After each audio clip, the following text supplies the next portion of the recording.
Welcome to the fourth part of our cruise vacation that started in Europe on October the 7th, 2024, and ended on November the 8th, 2024, in Fort Lauderdale, Florida. This part is basically the shore excursions that we went on. We went on several shore excursions, probably more shore excursions than we've ever been on one cruise. Of course, we were on two cruises, but we'll take a look at it. This is the first shore excursion we went on. We were in Naples, Italy, and we were on our way to Pompei, which was, of course, decimated by the Mount Vesuvius volcano. This is Mount Vesuvius, by the way. When we got to Pompei, here are the ruins and here are the sites. Everything was in Italian, but they were smart enough to put it in English as well, which was really good. This is the gate we went through. And yes, those are what they look to be. Those are bodies that were covered in ash, and basically wherever they were, that's what they found them. And those were three of the bodies that they had on display. This is an amphitheater, basically. This is the outside of it, and they did an interesting job as far as excavating Pompeii. Most of it was covered in ash, several feet deep. This was the amphitheater. It was the first place we stopped. This was the inside of the amphitheater, and you can see the seats that they had. A lot of it has been overgrown with grass and whatnot, but we were down on the actual amphitheater floor when we took this picture. And there's Rich. He's taking a picture. Well, the last picture that you saw, Kathy took this of me. Inside, they had certain areas that were baths, and this is one of those areas that was filled with some water, and they would use that as a bathtub in Pompei. And there's a little steeper bathtub that you could see. They basically, I think they recreated this one with marble. That's what it looked like. This is the main street in Pompei. Very rough street. The cobblestones that they used were huge, and you can see the size of them. They were rough. They were uneven. I would hate to bring a horse and carriage down that street, but by gosh, that's what they did to get around, or they walked. And that was one of the streets that they excavated in Pompei. This one is actually the very first McDonald's. And I know it sounds weird, but Pompei was devastated, years before McDonald's ever came around. But this was, they found out, a fast food restaurant. You could see the two holes there. That's where they did the cooking. And you would order on this slab here, and here's a better look at where you would order, the woman touching the area there. And then you'd get your food and you'd go off and you'd eat. But that was a restaurant in Pompei. One of the interesting things was, and you saw graffiti on some buildings throughout the tour, they basically said this was a politician's house, and they would put up political slogans and vote for me and that type of thing on the walls of their house, and this was part of that. This was a house in Pompei, and actually I think this was the brothel.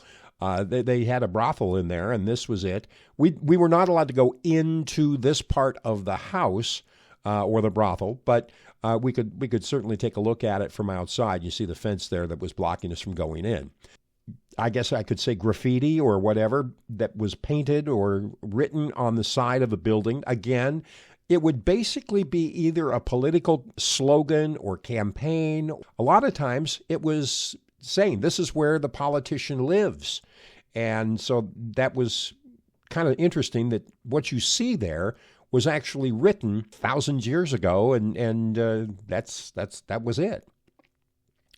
A lot of what you saw in Pompei was torn apart and that type of thing. And here we are seeing some of the places that weren't exactly great. This was our guide in Greece, in Olympia, when we were there, and she's the one wearing the hat there. And in the background, you see that pillar. That was Zeus's statue pillar. And we're going to see Zeus's statue when we get inside the museum, but that was the pillar in the background for Zeus. And here you see a bunch of people just walking around. This was where they had the very first Olympics. It was in Katakolon, Greece, or just outside of that in Olympia. This was a rather interesting place to go. This was Nike's statue, the base of it.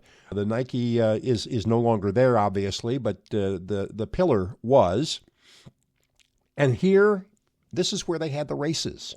It was basically like a concrete slab that they used as a start-finish line. And you would run to the end of the dirt, turn around and run back. And several people did.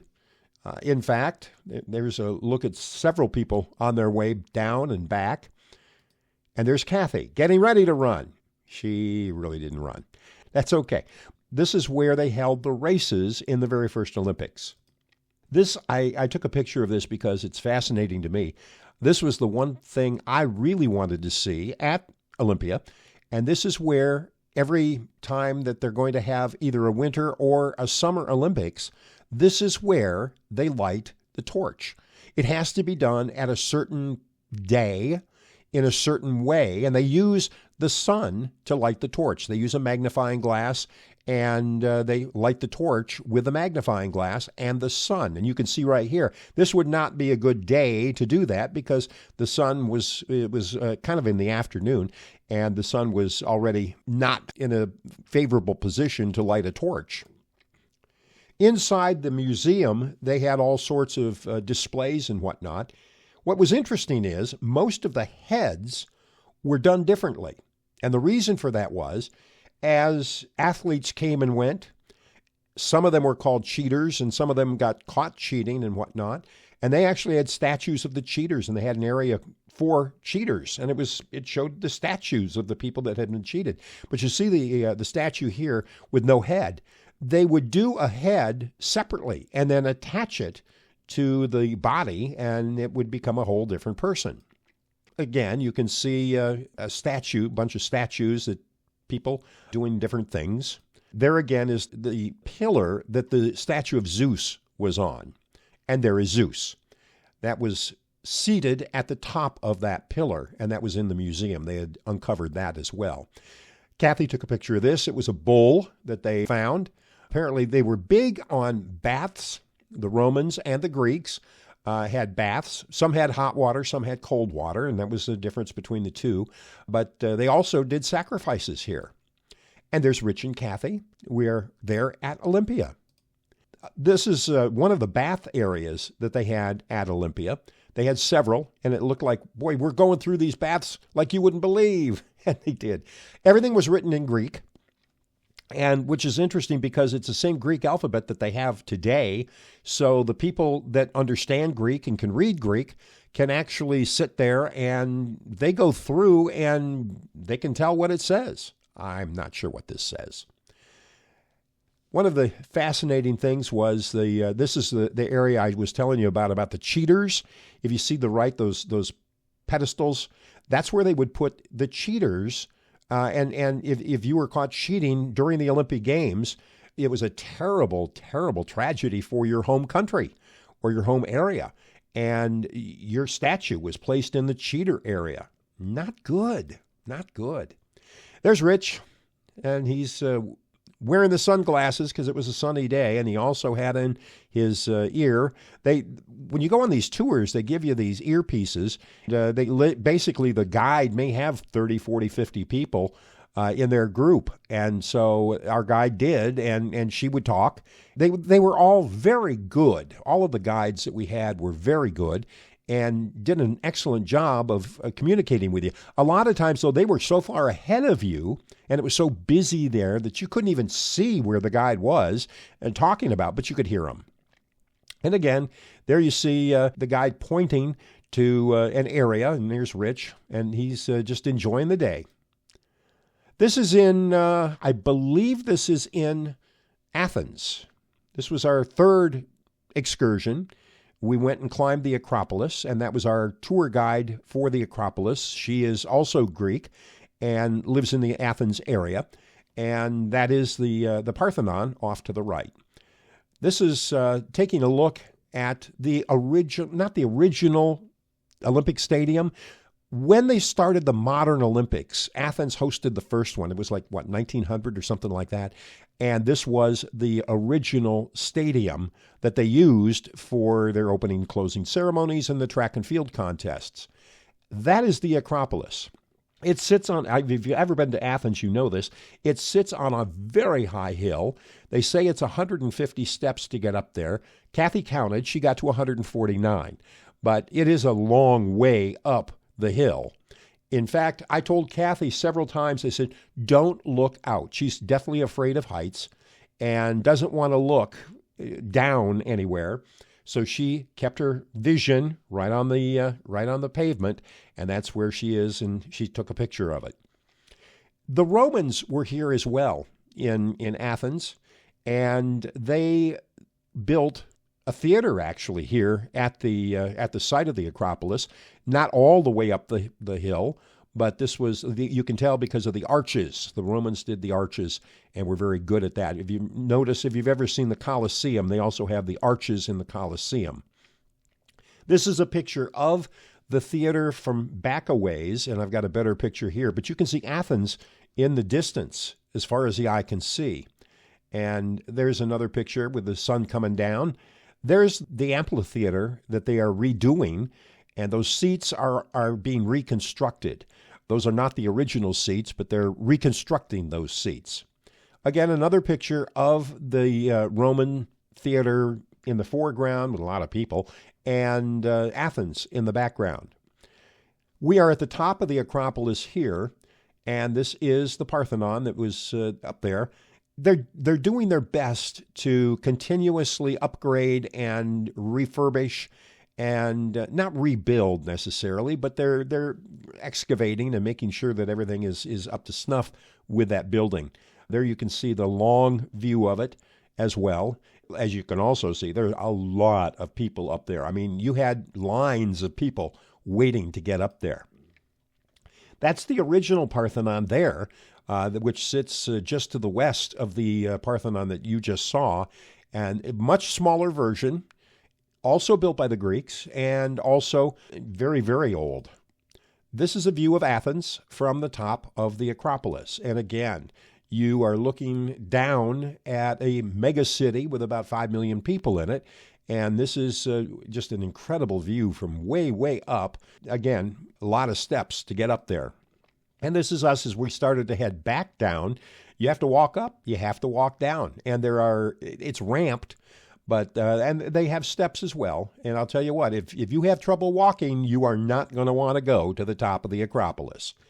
Kathy was there, and it was a cold day. I can't believe how cold it was in Athens.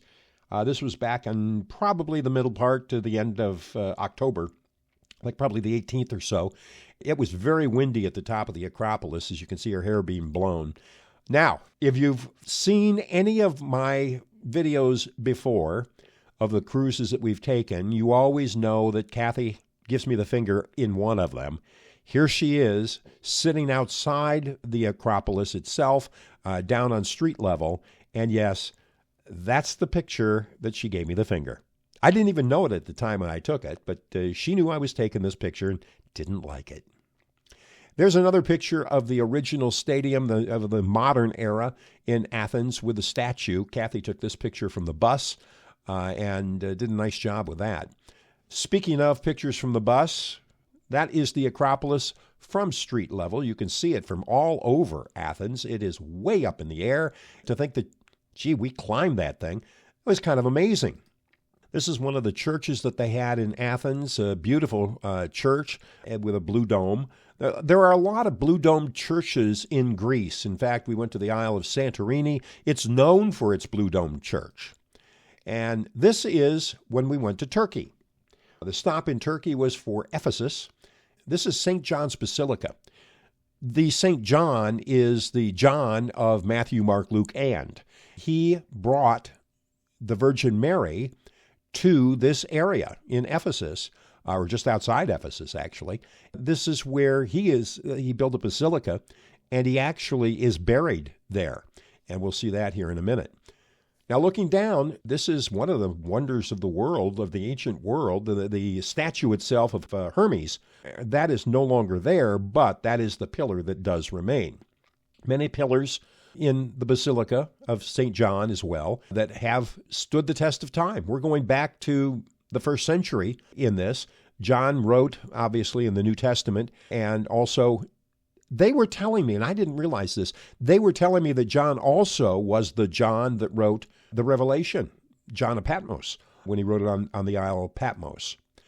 Again, this is as we are in that area, we went to the Virgin Mary's house, and one of the first things we did was attend a Catholic Mass. Now, I'm not Catholic, Kathy's not Catholic, but we went in and they had a Catholic Mass at the Virgin Mary's last house that she lived in. That's the house. That is the Virgin Mary's last house, and that's Kathy taking a picture of it. It had small windows. It was a very small house. It was basically 3 rooms, and that was it. There was a bedroom, there was an area to dine in, and a living area, and that was pretty much it. They did not allow pictures inside the house. There is a picture from the side of the house, and that again, the windows, and they had the bars on the windows there. Those are not the original bars, by the way. They were added later on, and you can see that. But the interesting thing is, those are all crosses, if you'll take a look. Those are all crosses on the bars. And again, we're back at St. John's Basilica in this picture. This is kind of a wider view of what was going on with St. John's Basilica. And this is walking up to the entrance, which is in that arch that you see. There's our guide. He was from Turkey. He was from the Ephesus area and very, very patriotic to his country. And it was funny because he said, you know, all of the Greek things like Troy and all of the Helen of Troy and all of that all actually took place in Turkey, not Greece, which I thought was amazing.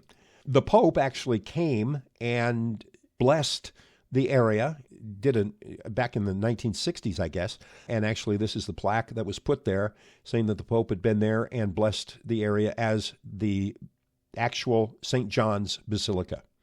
And that is where St. John is buried, underneath that rock. There is where he was buried, apparently. Again, another picture of the ruins of the St. John's Basilica. And you can see that this is where they had this was the baptismal font that people would go in and be baptized in the basilica. And they've redone parts of this. It was not all this smooth and this new looking. They've been reconstructing this as they go along, but that was the actual original baptismal font. And again, as we were leaving, you could take a look back at the arch and the font itself down there in the bottom left of the picture. We went to lunch. We had a Turkish lunch.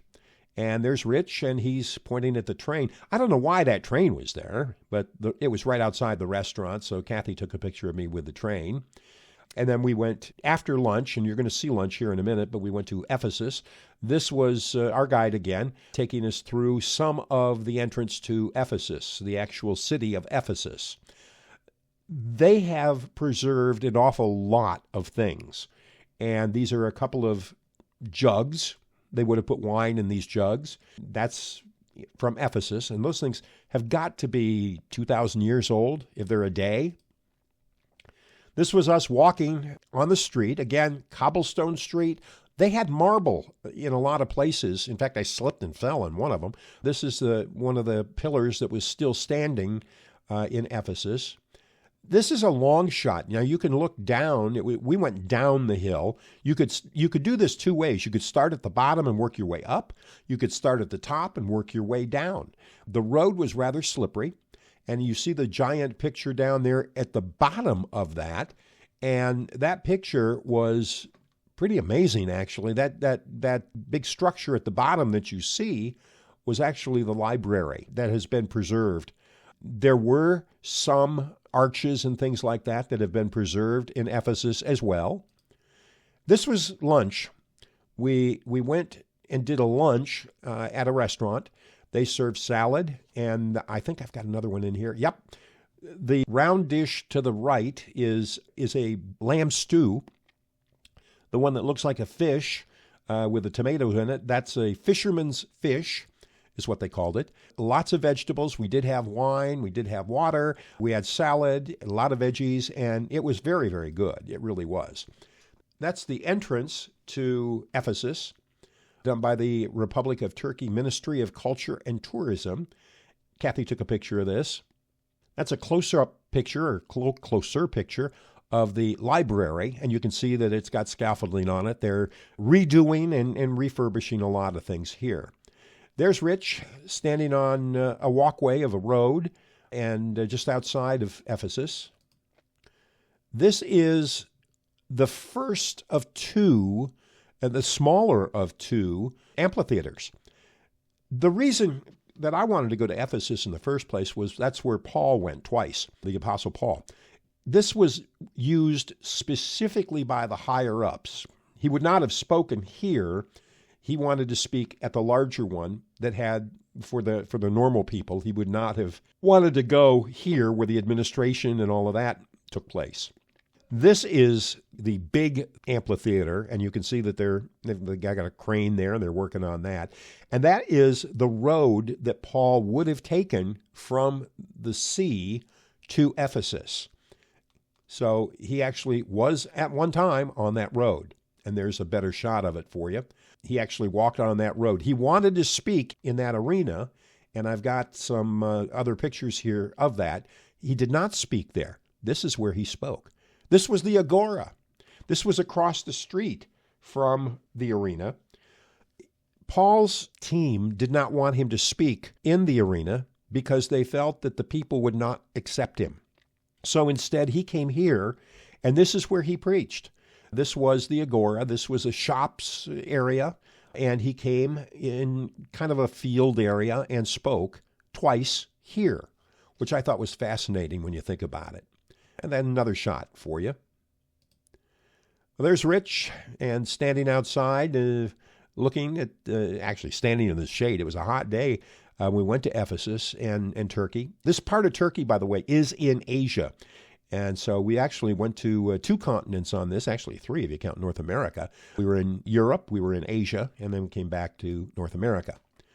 This was at the top of the library and had some Greek and Turkish Roman letters, I guess. It wasn't Greek, it was Roman letters that it had on the top of it. Again, more Roman. Actually, this was Greek. Those are Greek letters. And again, I don't speak Greek, but I do recognize some of the letters. This was one of the arches that Kathy took a picture of.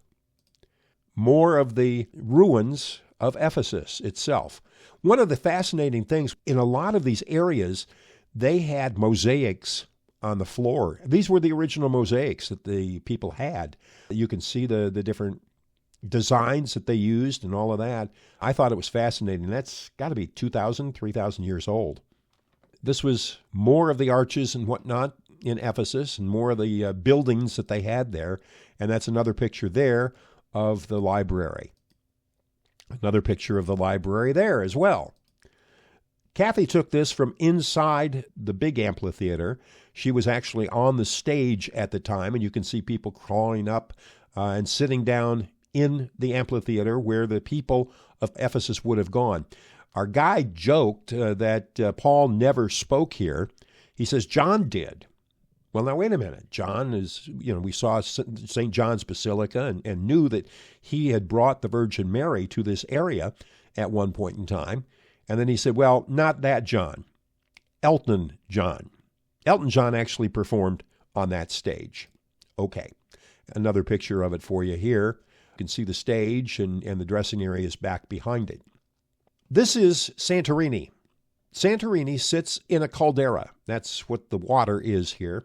This was formed by a huge earthquake, and a lot of Santorini basically fell into the water and is underneath the water. This was where the huge volcano was and whatnot. They built at the top of that huge area that fell apart. This is actually, a lot of the folks in Santorini believe that the land that fell into the sea at that point became Atlantis, was the lost city of Atlantis. This is Rich and Kathy, and we are in Palermo, Italy. And we are on our way back to Barcelona to let a lot of folks off. We're going to stay on the ship for the second part of our cruise.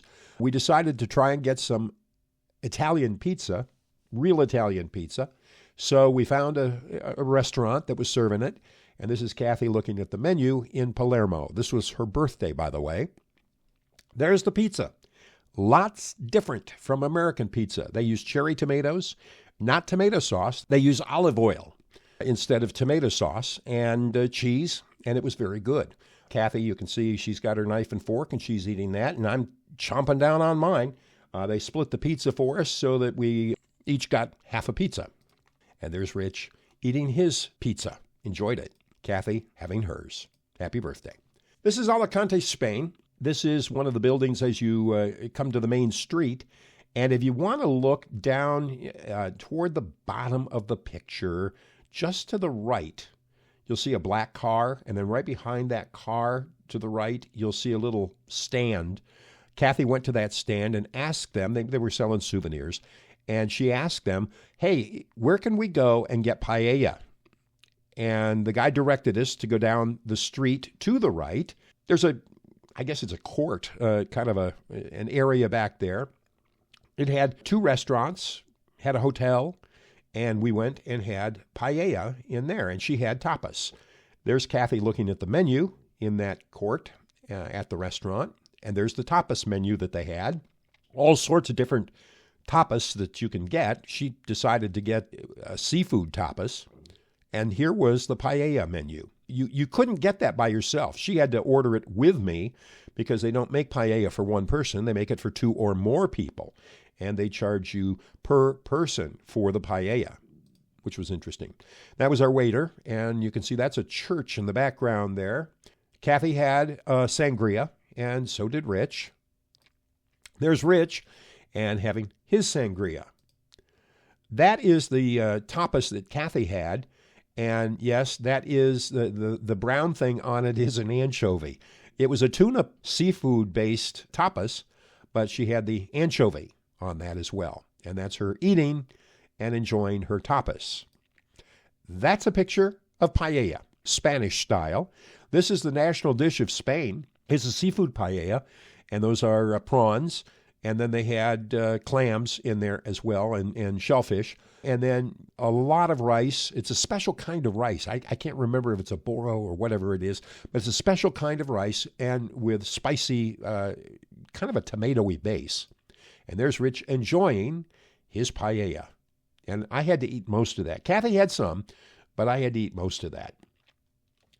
This is on our way back to the United States. We had a stop at Gibraltar after Alicante, and this was a look at the Rock of Gibraltar. You're going to be seeing a lot of that from different angles.